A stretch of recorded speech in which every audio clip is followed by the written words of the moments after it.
Hi everyone. Sorry my voice sounds like this. I recently lost it a little bit. But welcome to our event, Advocating for Women's Rights Policy or Women's Rights Policy 101. My name is Dahlia Handelman. I am currently the Program Department Intern at Jewish Women International. I'm a rising senior at the University of Delaware, studying interpersonal communication and Jewish studies. I'd first love to hear more about who is joining us today. So if you could share in the chat your name and where you're from, that would be amazing. I'll give everyone a second to do that.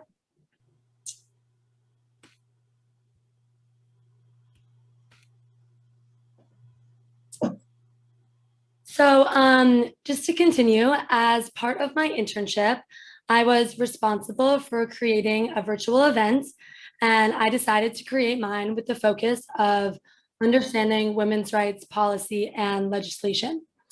So there are so many important, influential policies and actions facing women's rights that so many women either don't know about, don't understand, or don't even know how to begin learning about.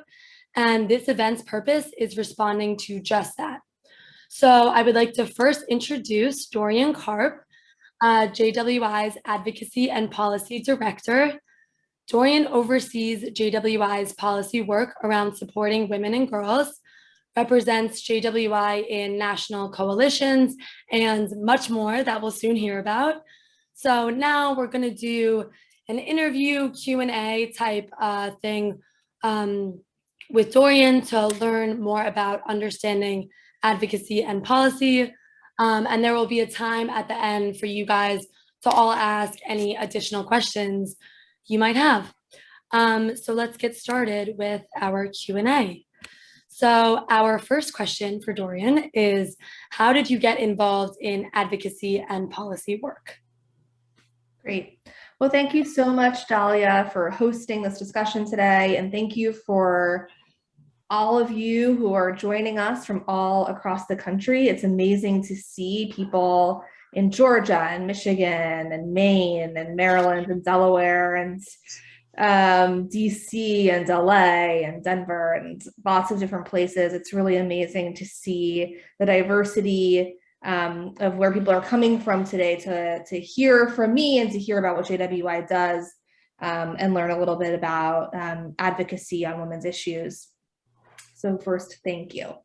To answer Dahlia's question, how did I get involved in policy and advocacy? It was a little bit of like a winding road for me, to be honest. I knew after graduating college that I really wanted to get I really wanted to help people is really what I knew. And I wasn't sure exactly how to do that really and where that would take me. So I went through a circuitous path to figure that out. I thought I wanted to be a social worker and do psychodynamic oriented therapy. So I tried that for a little while, realized that wasn't for me. I then went to work on a political campaign in Florida and learned a lot and met really amazing people, but wanted to do more policy oriented work. Less of the political campaign kind of work of fundraising and field. And then I worked at the Florida State Legislature for a little while doing policy analysis for state senators on environmental policy, actually, and really loved that work. And so went to get my master's in public administration. Because what I did, what I think is really important is I looked, to see what are my dream jobs, what is out there, and what are the requirements to attain those jobs, and realized that a master's was incredibly important, either in public policy or public administration. So I went back to school and got my master's in public administration out in Tampa in Florida. And then realized that Florida was a difficult state to do women's policy work. I went to Barnard as an undergrad, and so women's issues were always a very important piece of my identity and something that I really wanted to focus on in my professional life. So I moved up to DC, into a new city, a new town, and a new career path, and landed at JWI, luckily, and was Bashert, and have been there ever since. So about, I don't know, 3.5 years, something like that. So that's how I got there. Just, figuring it out little by little. Yay to the fellow Barnard alum. So there are a lot of misconceptions around what political advocacy is. So to really start off, can you describe what advocacy is to you and what type of work you do in your role? Sure. So to me, political advocacy, issue-oriented advocacy, policy advocacy, is leveraging your voice, using your voice to actualize change and influence elected officials, to vote the way that you see, the way that you want them to better the causes that you believe are righteous and true. And there are lots of ways of going about that that we'll talk about now and also a little bit later on. But it's really about trying to convince elected officials or administration officials to support the policies and the goals that you support. And so you do that through a few different methods. You can do it through sending an email, calling, meeting one-on-one, going to a town hall, lots of different ways, joining one of our advocacy days, lots of different ways of doing this. And it's really, in terms of how to do the advocacy, a lot of what we do at JWI is using some data we've collected, information that we've gathered ourselves and with coalition partners, to speak to the importance of a particular policy issue or policy solution. But in addition to that, it's really important to use your personal stories and personal experiences to really bring life to the issue that you are speaking to in any particular moment or time. So many of the policies that JWI works on impact all of us personally, and have impacted us or our family members, communities. And so bringing that forward and making sure that your elected officials not only understand kind of like the data of why something is important, but also how it impacts their constituents and how it impacts you is incredibly important and valuable. And it often is an important component in moving the needle, and having a staffer or a particular member either change their mind or just try to understand something in a different way, maybe with a little bit more gray than the black and white that currently dominates much of our political arena. Yeah, awesome. So our next question is, what is current legislation that's affecting women's rights and women's issues? Great. So for this one, I have a little bit of a PowerPoint because I feel like it'll be helpful to see things as I'm speaking. So as I'm pulling that up, I'm also wondering how many people on this Zoom have done advocacy, like have either emailed, spoken to, tweeted at, engaged in any way, they're any elected official, federal or state or local, on any policy. And yeah, put your thumbs up or put it in the chat, whatever you want.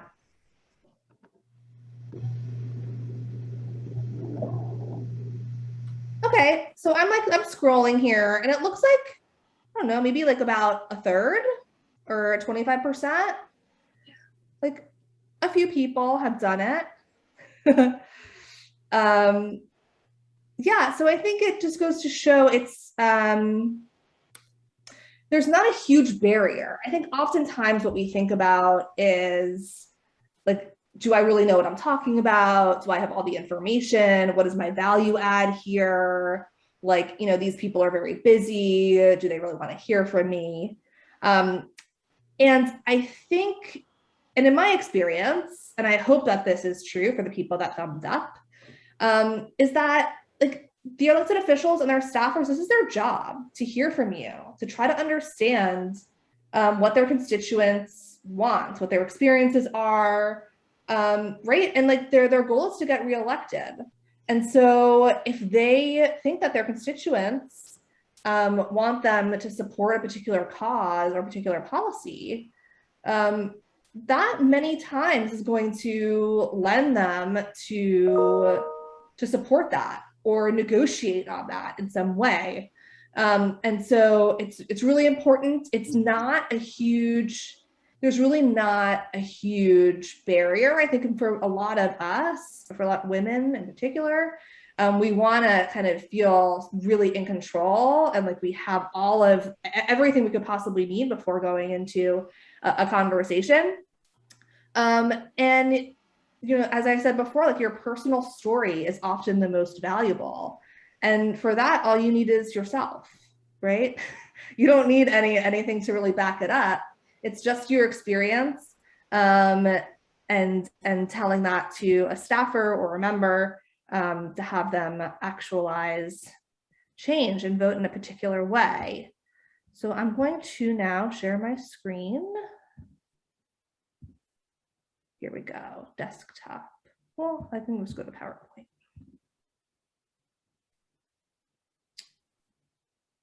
Okay. Can we see it, Dahlia? Can you give me a thumbs up? Okay.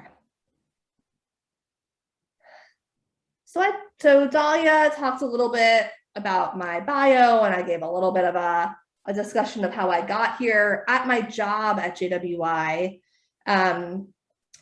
I lead the policy and advocacy. So hopefully many of you, if not all of you, are subscribed to our 321, where we send a weekly email lifting up 3 important policy issues that JWI is engaged on at the federal level and every week, and ways of taking action.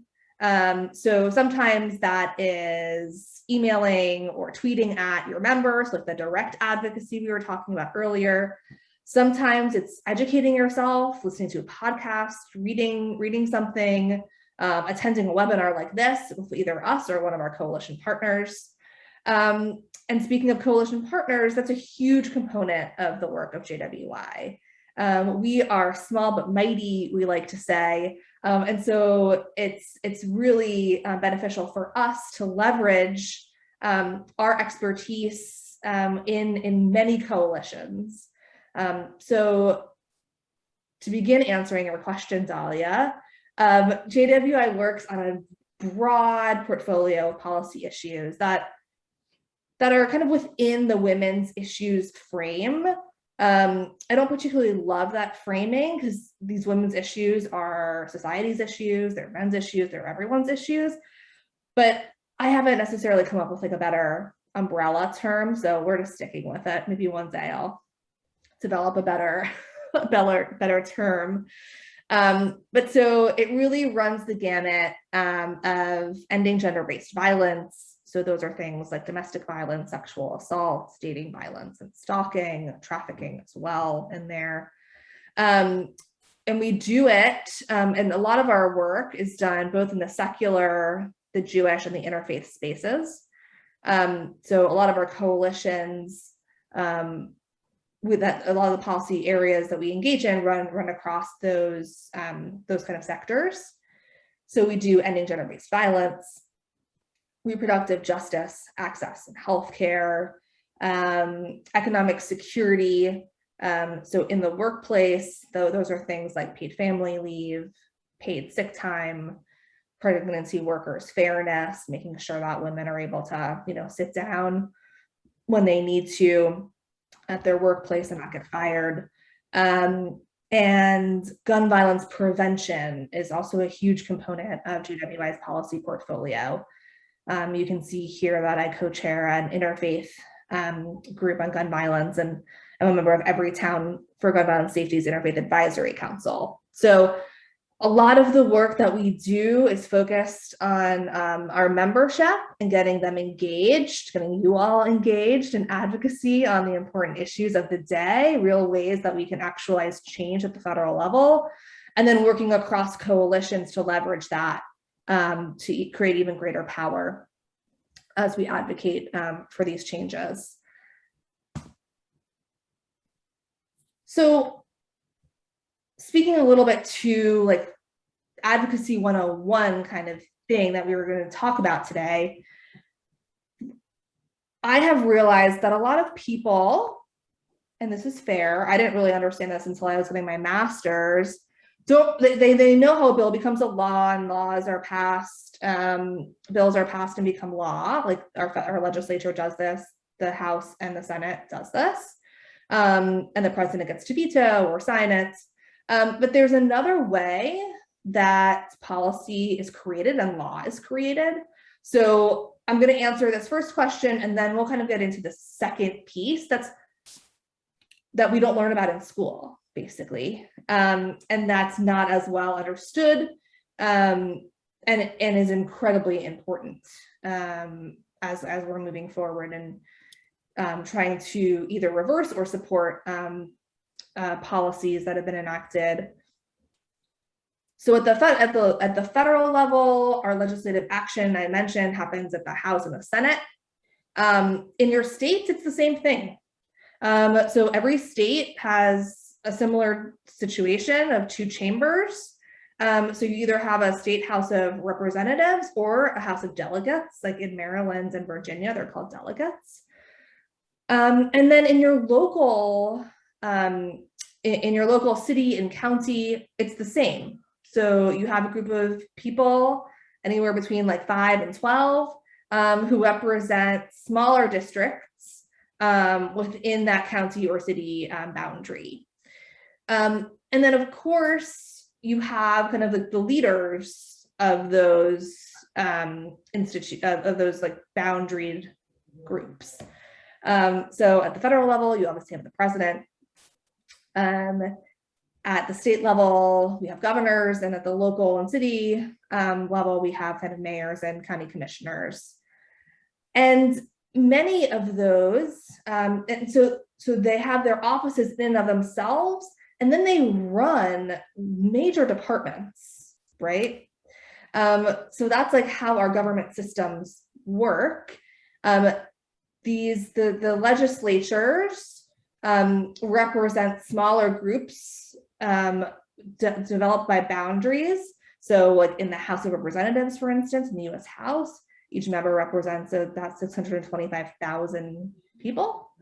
And at the state level, it really depends on what state you're in, how many members there are. And usually the Senate structure, it has less members, so represent more people. That kind of gets a little bit funky in some states where there's not a lot of people and whatever, but that's more nuanced. So this is kind of like where people are and how, and the different ways that you're represented by our elected officials. So I mentioned that bills that pass, right? We understand how a bill becomes a law. It has to pass both chambers. So a House and a Senate, federal, state, wherever you are, and then gets signed by the executive and it becomes law. It could also get vetoed and then go back, but that happens less often. Important to note about legislation moving through and bills is that in order for them to be revoked or changed or amended in any way, another bill has to pass. So what that means is that it's very difficult to pass a bill, right? You need like a majority, usually in both chambers, if not even more, a 2/3 majority, and then for the executive to also support it and sign it. And so it's really difficult to pass a piece of legislation.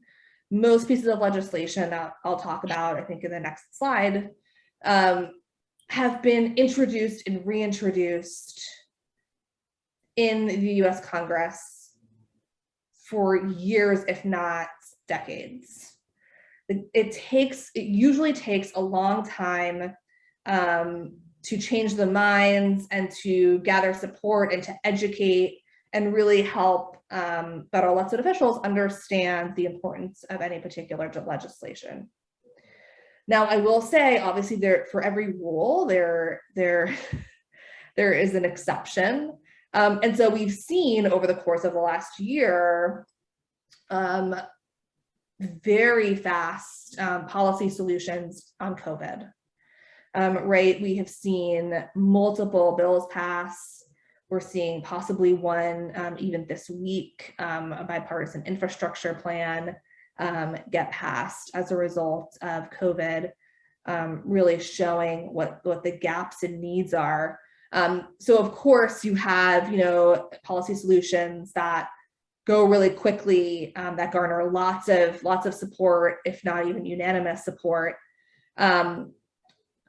But a lot of those components of those pieces of legislation have been around for a long time. And we're really waiting for their time to shine and be able to meet a need that suddenly our whole country realized was necessary. So once a bill becomes a law, it's really difficult to change it, revoke it, stop it. We have heard this a lot on healthcare, right? After the ACA passed, there was a big backlash of trying to remove it. And it took almost a decade, or it took about like 5 or 6 years for even a bill to come up to repeal and replace, and it eventually failed because once legislation passes and people are able to get support for something that's so needed, really difficult to take it back. So what are the policies that JWI is working on that I mentioned we've been working on for some time, and many organizations and women like you have been working on for a long time? So in the gender-based violence space, we have the Violence Against Women Act that actually is supposed to get reauthorized every 5 years. To kind of counter my generality over difficulty of passing legislation and changing it.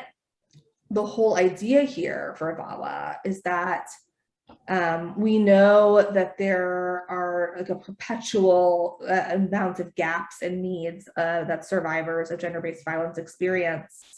And as a movement, we've decided that we need to go back every 5 years. To reduce those gaps, to center those survivors that are most impacted, to make sure that no harm is being done to certain communities and groups. As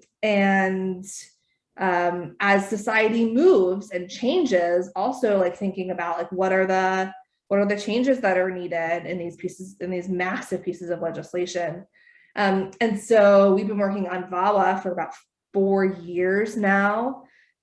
Trying to get it passed through Congress, passed the House twice last session and this session, and a session is every 2 years. That's how Congress works. It's a January to January on odd numbered years. And so we are still working on that, working with the Senate to create a bipartisan compromise that will do enough to help survivors.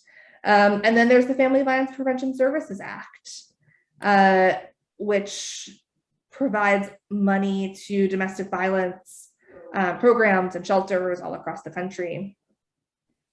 Also notably, VOCA, the Victims of Crime Act, recently passed unanimously in the Senate, which is a huge deal for anybody that kind of follows any kind of politics.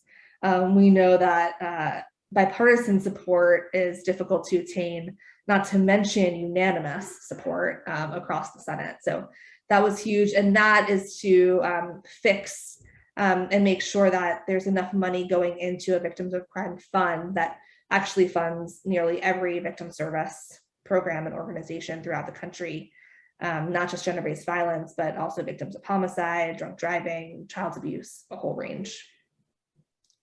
In reproductive justice and access and security and healthcare, we work to make sure that women, both domestically and internationally, are able to have access to abortion and referral for abortion. Just recently, the House passed budgets that did not have a prohibition, so did not stop money, that repealed amendments that were stopping money from being able to be used for those referrals. So that was really huge, and we did a lot of advocacy around that. And making sure here that state legislatures are not able to pass these really draconian laws that restrict greatly women's access to reproductive health care, and in some cases to such a degree that it's been deemed by the Supreme Court as almost incredibly challenging, that access is basically not possible in many circumstances. So trying to uphold Roe and make sure that every woman, no matter the state that she is in, is able to access that really important healthcare. I mentioned economic security earlier in my remarks.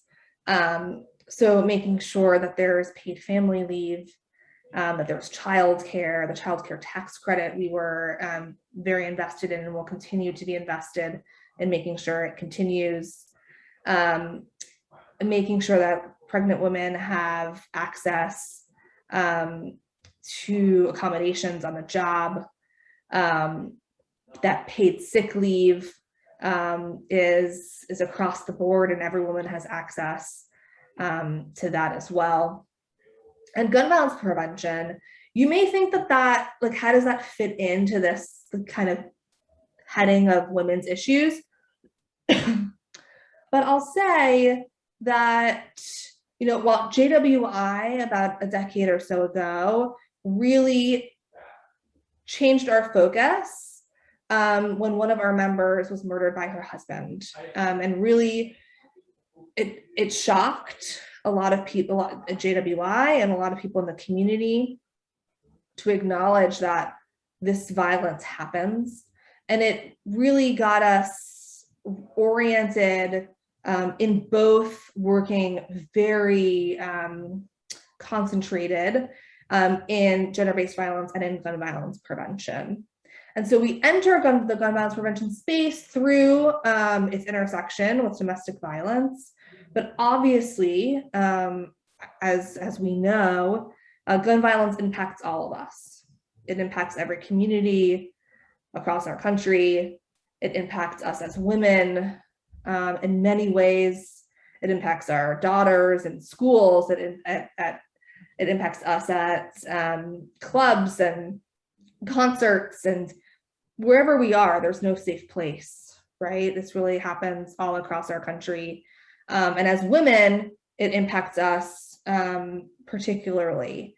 And so we work on a wide range of gun violence prevention issues. Of course, we do work at the intersection of intimate partner violence and gun violence.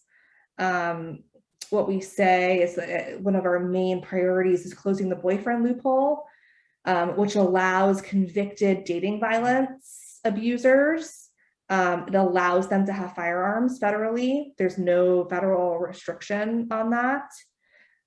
So these are people that have been deemed obviously incredibly violent by our court system, having committed dating violence, and are still able to access firearms. So we work on that, but then also a wide range of other issues like Breaking the Cycle of Violence Act, which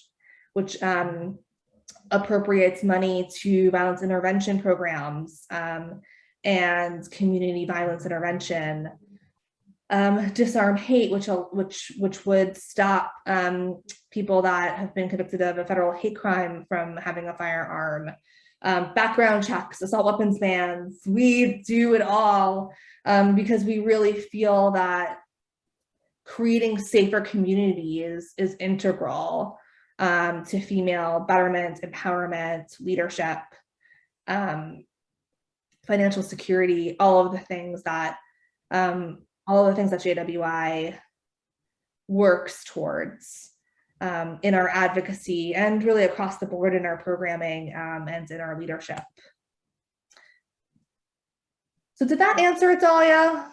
I feel like I went a little windy there, but is there any follow-up there, or was that okay? No, that was amazing. And I think especially bringing in all of like these examples really like helps understand the full scope and just put it into people's lives and everything like that. So yes, thank you so much. Do you want to continue sharing screen? Do you have for the... Yeah, it kind of goes, because the next question has to do with like administration stuff, right? Yeah, just wanted to make sure. Yeah, so going off that, now can you go into what current administrative action is affecting women's rights? But yeah, that was wonderful. Great. So yes, I can. So as I mentioned, there are two ways for laws to be created, mainly.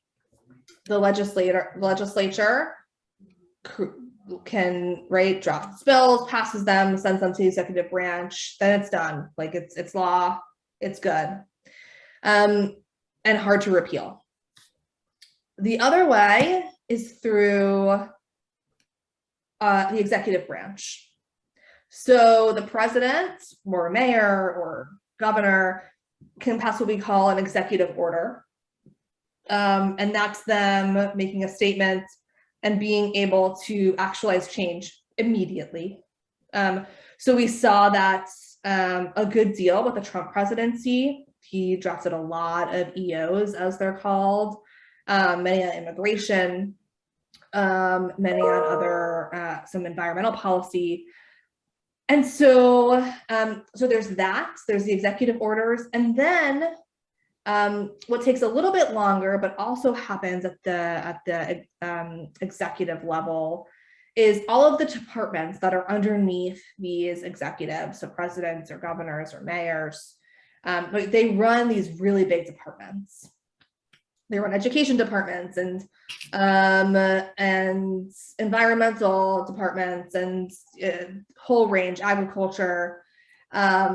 And so all of those departments also draft rules that are intended to implement laws that are passed by Congress. But there is a lot of flexibility in interpreting laws, because laws can only be so specific. You can't really get into the real nitty-gritty of how to implement a law if it's a 1,200 page bill. You really give it to the department who's supposed to implement it to understand how to do that. And so that's the role of these departments. And as they're creating these rules and regulations, oftentimes they're doing so based upon the political persuasion, the politics, the view of the executive. So as you can imagine, the viewpoints of President Trump and President Biden are quite different on many issues. And so a lot of what we saw, and we saw this with Trump and Obama as well, a president comes in and they sign a lot of executive orders reversing a lot of the things that the previous president did, if they see a different way of doing something, or hold a different viewpoint. And then the federal, the agencies, the departments do this as well. They take a little bit more time to do it. There's lots of rules and regulations in terms of how to go about reversing these rules. But what's really important to understand is they also hold the same weight as law that's passed by the legislature. But what they can do is reverse it without going through a whole bill-making process and having elected officials voting. This is done through a bureaucratic administrative process that relies on us. Actually, it relies on us as citizens, as people living in the United States. We are the counterbalance to what these agencies write and the rules and the laws that they create.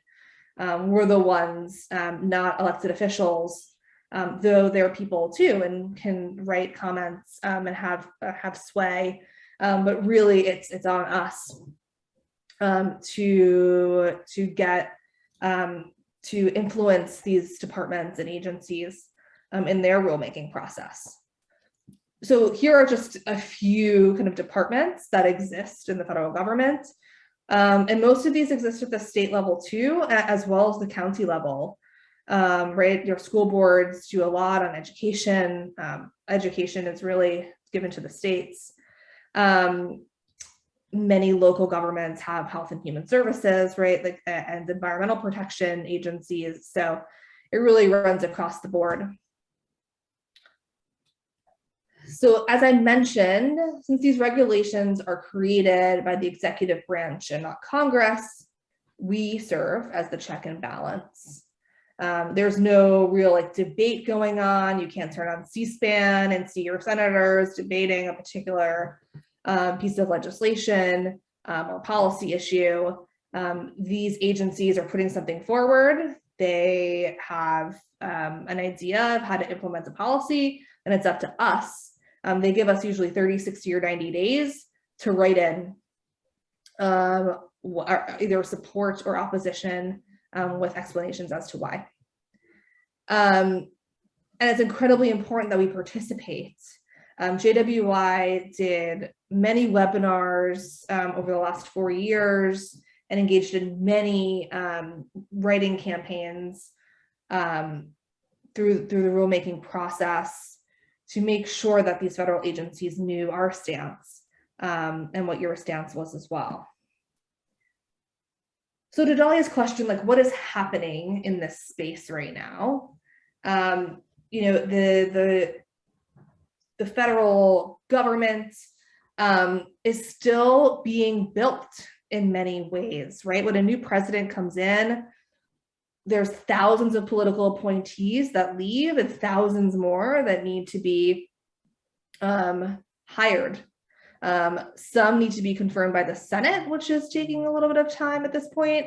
And some can just go straight in and do the work. But usually it takes a while for these agencies to really get up, started and running to do the work and to reverse or write new policies to move forward.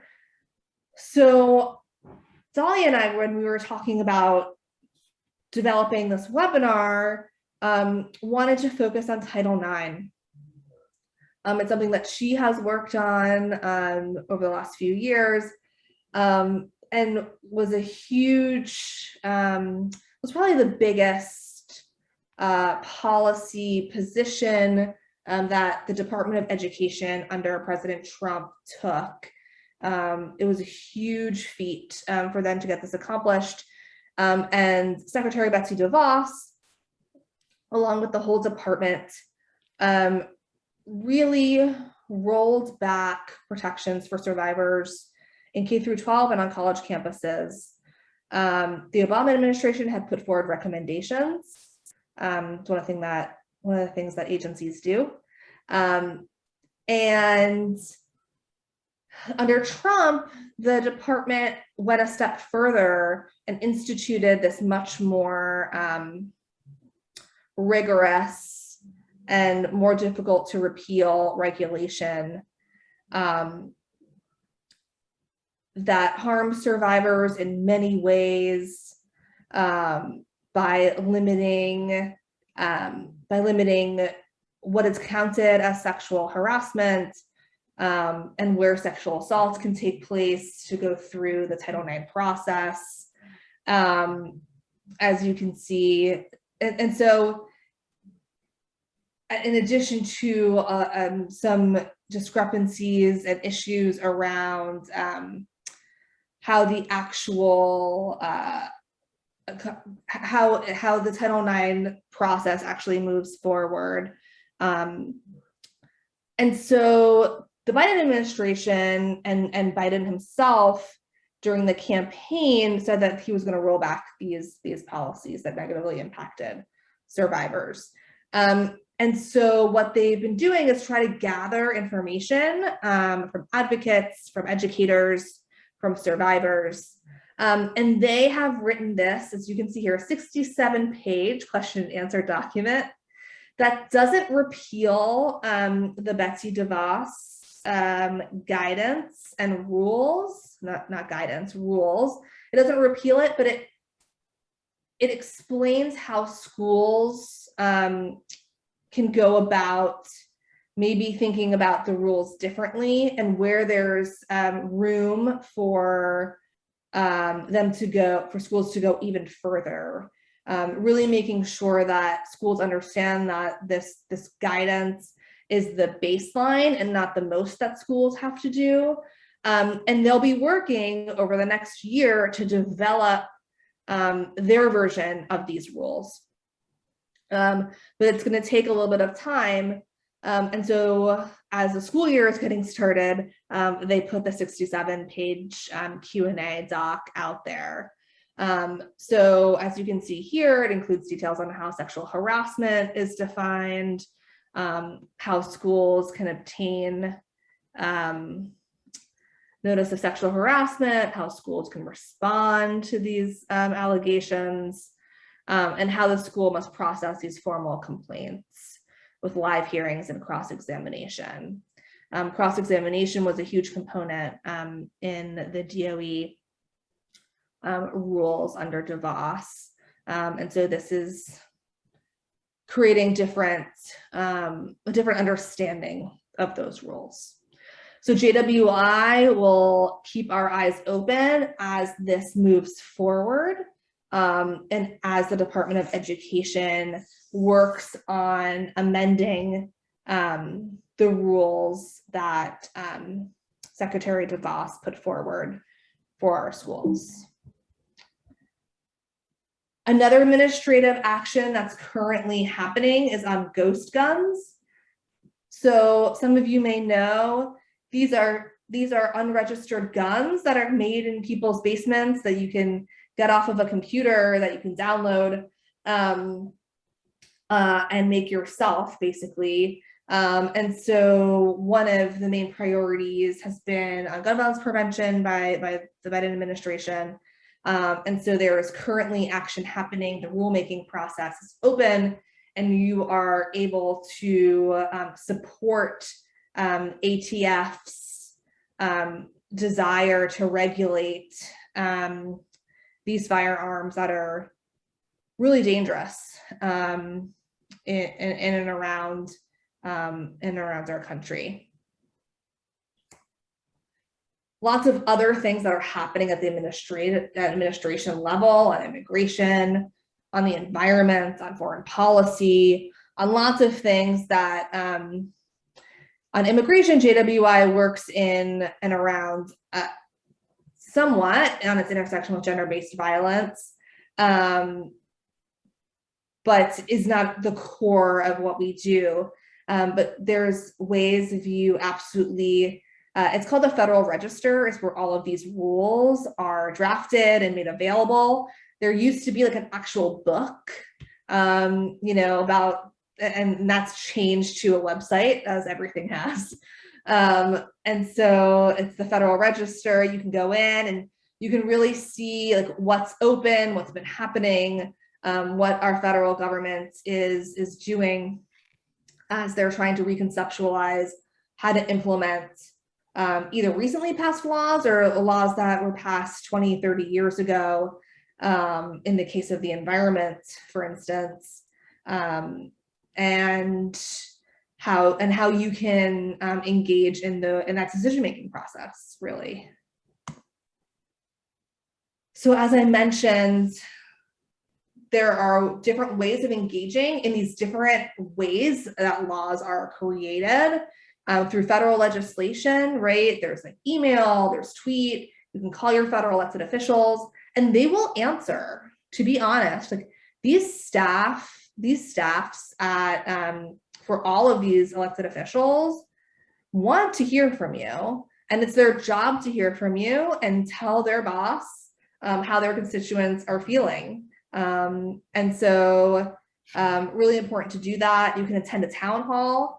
US Congress is going on recess, I think still in August, even though this infrastructure bill we're still seeing how that plays out. But they'll be back in district in August, and many will host town halls. You can go to townhall.org. I'll double check that. Townhallproject.org maybe. There's definitely this organization called Town Hall Project that compiles all of the elected officials who are doing these town halls, and many are happening virtually as well. So as Delta ravages our country and COVID is ongoing, there's still ways of engaging with our elected officials. And then in-person meetings, which are happening virtually as well as happening virtually mainly. I don't think there's lots of in-person meetings right now, but one-on-one with staff. If you and a few of your friends or colleagues feel a certain way about a particular piece of legislation or budget that's coming forward, either locally or federally, you can request a meeting and talk to a staff member. They want to hear from you. In terms of administrative advocacy, I mentioned it's a little bit different because there's not really an elected official to go to who's responsible for being your voice, right? Which is the responsibility of these elected officials. It's an administrative and bureaucratic institution. And so it's really through comments that through the Federal Register is how you engage in that process. A little bit less direct, but still really important. How was that, Dahlia? Amazing. So amazing. Thank you so much. Just for timing, I would love to take a second now to open it up to everyone on Zoom. And if you guys have any questions for Dorian, policy advocacy related, due to timing though, I think we're just going to keep it to 1 or 2 questions. Does anyone have anything?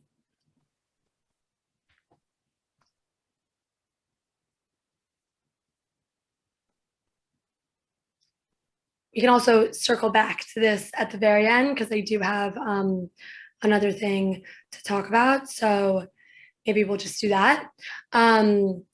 So I'm going to go over now some amazing resources and action opportunities. There are absolutely so many ways to get involved. Dorian touched on so many of them, and to stay educated. I know the process of finding these resources or taking steps towards action can feel very daunting, but this is exactly what this event is for, to give you guys these resources and just take a moment to talk about them and share them. And I'm just going to encourage you all to pursue the ones that resonate with you. So I'm going to just share my screen real quick. Can everyone see it? Dorian? looks good. Yeah. Okay, so I just wanted to start with my personal favorite way to stay up to date and take action. Dorian talked about this earlier, but it's the JWI 321 emails. So right here is the link that you would sign up to subscribe for them. But these are absolutely amazing. I love them so much. My favorite part of them is how clear and understandable and just concise the emails are. So again, like going back to how a lot of this process of educating yourself or just staying involved or trying to take action can feel really intimidating. And I think that's especially true for women in our community. So that's why I love these emails, because they're very clear. I like can understand them so easily. And they're also really interesting and have a range of different kinds of ways you can get involved. Like, for example, there'll be like a podcast on the email that Dorian will tell us about that you can listen to on your way to work and stuff like that. So it's really accessible. And then I also listed some more ways to take action and stay informed. So here are some links to email your federal elected officials on reproductive justice, gun violence and prevention, and economic security policies. Dorian also spoke about that and how important that is, and how it's their job to, like respond to these emails, respond to these phone calls. So don't feel like you can't, like it's pointless. Like it's really not, and it really does make an impact. And then here's the link to JWI's grassroots community. You can sign up through this link. So I just want to explain what that is. So for young women especially, it may be difficult to imagine being unable to plan the family you want, bring your rapist to court, or protect yourself from an abusive partner. But these rights are not God-given. They are lobbied for, voted on, and enacted into law, and they can be taken away. So when joining this community, you'd have semi-annual advocacy days, quarterly advocacy briefings, petitions, action alerts, Activist 101 webinars, weekly civic action emails, and much more. So it's just a really great community to be a part of, to continue fighting for all these rights that are absolutely not God-given and that we have to fight for. And then I also listed just general links to educate yourself and learn more about gender-based violence, reproductive freedom, women's economic security, and economic injustice. And then I also wanted to list some more action and just kind of fun educational opportunities. So the first few here are some of our partner organizations that are just really wonderful, and I totally recommend checking them out. Just scrolling through them even is awesome. And then just some more fun stuff. I also wanted to list a few of my favorite inspiring films, books, and podcasts that maybe will just get you in the mood more for fighting for women's rights and all that kind of stuff. So I totally recommend all of this. It'll also be sent out to all of you guys in an email, so you'll have it. Let me stop share. So going forward, just to wrap up the event, I actually wanted to give everyone who would like an opportunity to share and discuss some of the things we learned today. So for anyone who feels comfortable, I would love to hear from our discussion today, something that stood out to you the most, and or what is one major takeaway. I know we're a little tight on time, so if I could have at least 2 people or 3 people share, if you just want to raise your hand in that icon and just share something that stood out to you or that is a major takeaway, or if you have a question also, this would be a great time to ask that. So I'll give everyone a second to think. And yeah.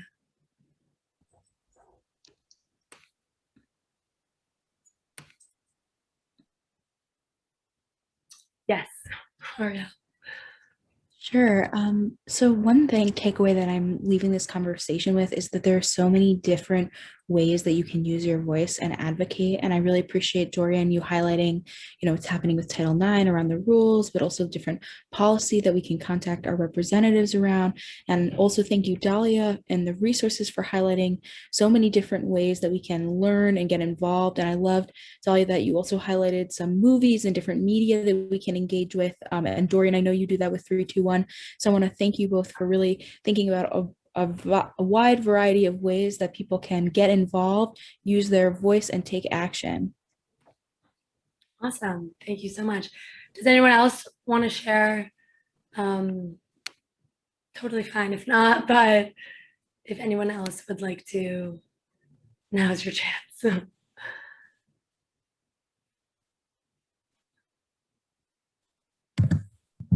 We have some. Yeah.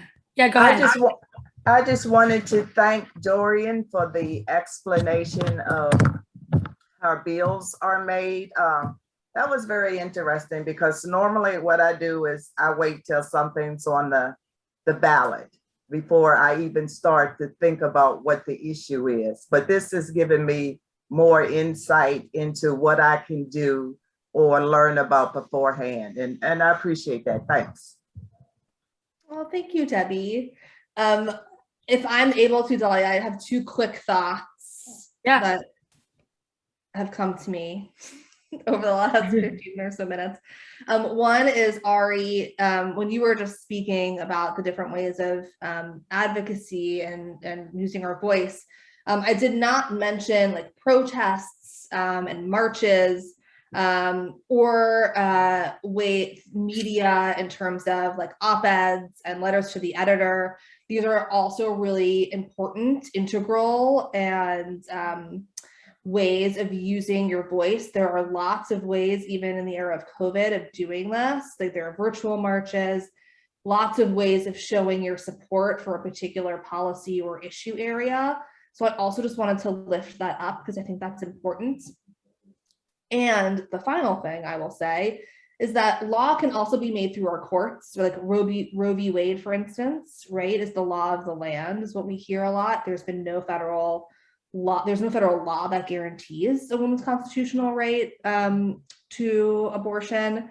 JWY will participate in like supporting court briefs, but in terms of the like advocacy of like having your voice heard personally through one-on-one dialogue, it's a little bit more difficult to do through the court system. So that's why I didn't speak on that at length, but it's important, I think, to lift up that is a really important component in kind of how our federal government works and what our laws are like.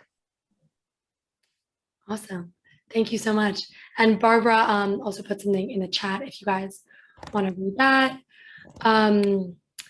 But yeah, so just to conclude, I want to say thank you all so much for coming. I also want to say a huge thank you to Dorian. We all learned so much from you today and are so appreciative.